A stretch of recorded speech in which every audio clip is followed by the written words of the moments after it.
You should have already turned in last night's homework, which was the Acknowledge Word of the Week, and checked the front of the word parts homework using the words in context.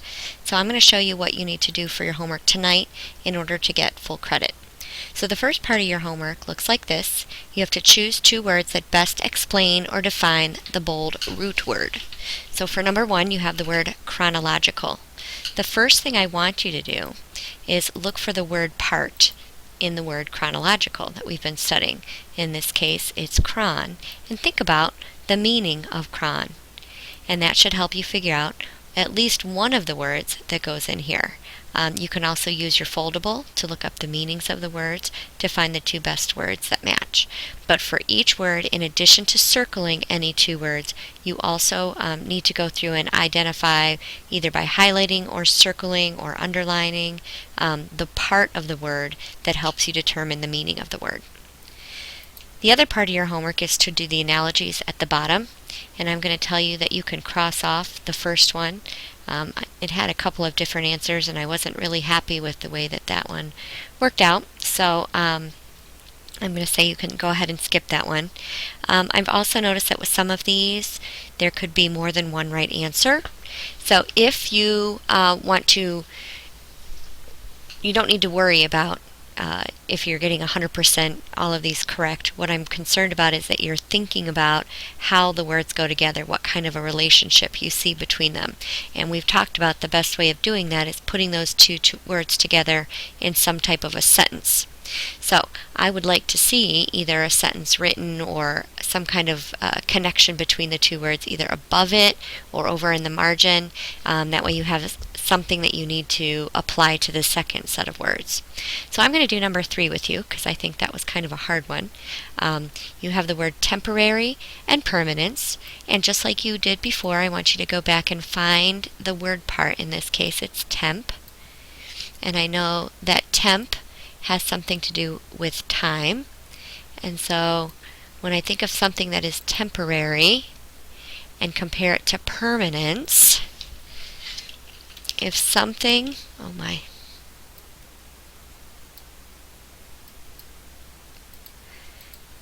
oops, sorry, if something is temporary, it has no permanence, because permanent means that it will stay that way forever. And if it's temporary, then obviously it will not. If something is temporary, it has no permanence. So now I'm going to try and apply that to these words, and in place of temporary or permanence, I'm going to apply these. If something is time, it has no period. If something is weakness, it has no strong. If something is stiff, it has no flexibility. If something is forever, it has no infinity. And by looking at the way that those ideas go together, I can see that the right answer here is C. If something is stiff, it has no flexibility. So in order to get credit, full credit for this assignment, I want to know how you're thinking. And I want to see some words or sentences or phrases written there, not just going through and circling the right answer. If that's all you do for your homework, you're not going to get much credit for it. So that's the first part of what you're going to do for today. Well, actually, that's your homework for tonight. What I'm going to show you now is what you're going to do during class today. And this is due. I would think that you should have plenty of time to get this done within class today. And I am calling it a writing on demand, which means that it needs to be done in class, and you need to kind of keep in mind a time frame and watch the clock.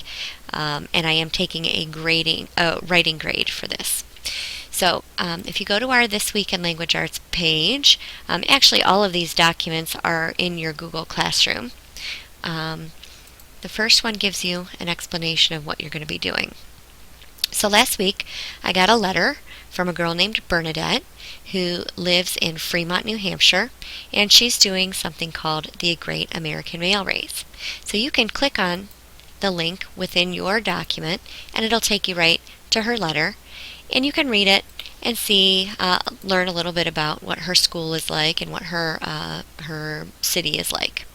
What you're going to be doing today is writing a letter back to her, and then you can change the greeting and write it to another student from around the United States to tell them where you live. Whether or not you choose to send this letter is going to be up to you, and I will talk about that here in 1 second. But for what you need to worry about today is just worry about writing one letter, and I've already started it down here for you. Okay. So the first part that you need to do right now is complete a brainstorm. You're writing to her or just to another student to tell them about you, first of all, an introduction about you.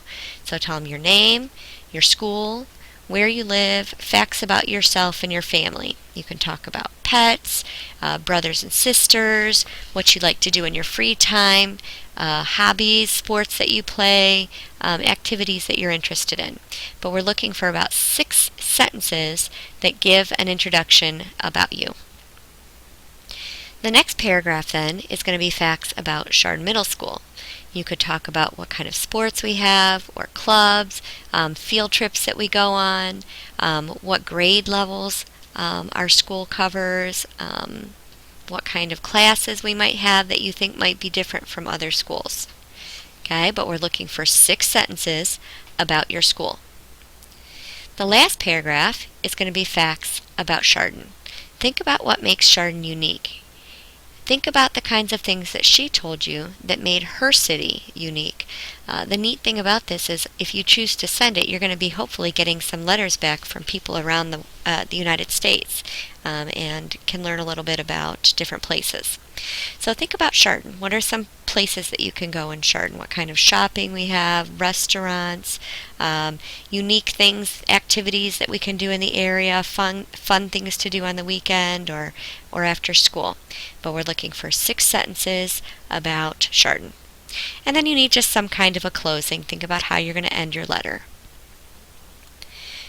After you have this filled in, this is your pre-write, you can scroll down, and I've already started the letter for you. So when we actually go to send this away and print it, we will together delete the rest of this. But don't do that now, because I'm going to be actually checking it after you submit it. So you're just going to go down here and take all the facts that you got from your first paragraph and your pre-write and put them into sentences. Okay, so you'll start your letter here. Dear 7th grader. If I was writing mine, I'd say, my name is Mrs. Culleton, comma, and I teach 7th grade language arts. I have been a teacher for 18 years, and I would just continue on with some different facts about myself. When I get to the next paragraph, I'm going to hit enter, tab to indent. My school is, and then I'll proceed to write my 6 sentences about Chardon Middle School. And then when I get ready to do my paragraph about Chardon, I'm doing this on purpose, but I want to show something to you. My city that I live in is called Chardon, and I would continue on with my 6 sentences about Chardon. Now, one of the things that you're going to be graded on for this assignment, and you should have this sitting in front of you, the sub should have given it to you, and it even has that little check mark box because I want to make sure that you're using the rubric to make sure that you get all the points that you deserve. So it tells you paragraph 1 needs 6 sentences and what those sentences need to be about. I want to focus down here on this varied sentences part and this eliminating repetition of words and phrases because they kind of go together. One of the things I saw in your Byzantine essay is repeating the same words at the beginnings of sentences, not using transitions, and that tends to make your writing sound a little bit choppy. So one of the reasons that I have you include these varied sentences is to make you go back and include some of them, but you also need to just look at your writing, read back what you wrote, and think about how it sounds. If I look at the beginnings of all 3 of my paragraphs so far, they all start with my. So that would be a good place for me to go back and work on some revising. I'm going to change so that all 3 sentences don't start the same way. I don't want all my sentences to start with I, me, my, I. Try putting some prepositional phrases in there, some adverbs, another, finally, after that. We've talked about different prepositional phrases that you can use at the beginnings of your sentences. So that's one of the things that I want you to focus on in this essay is you're varying your sentences. And just because I say that you need one doesn't mean you can't put 4 or 5 sentences in there that have a prepositional phrase at the beginning. You only need to highlight one of them for me, but that's going to help you up here. If you can find different prepositional phrases, different adverbs, that's going to help you with your transitions. The last thing I want you to focus on, and this might be a good thing, just write your letter first, and then when you're done, go back and reread it, and look at your sentence length. Do you have 5 and 6 word sentences? That was something both Mrs. Deem and I noticed, that your writing sounds a little bit choppy if you tend to write with 5 and 6 word sentences. So go back and see if you can't add some description, some detail to make your writing sound a little bit better. Okay, and you should be able to hear that if you're reading your writing back to yourself. So you have the entire period today to get this done. I want to see that you've gone back and done some revisions on it, that you have edited and used this rubric and the checklist. So this will go in as a writing grade for the quarter, for the first part of the third quarter, and it's going to count as a test grade. So you need to make sure that you take your time. Just make sure when you're done that you submit this document. Up in the corner it should say something to submit or enter back into or turn in into your Google Classroom, and that's how I'll grade it. So just make sure you do that before the end of the period. Okay, and I'm going to delete this now because your information is going to go there. All right, have a good day.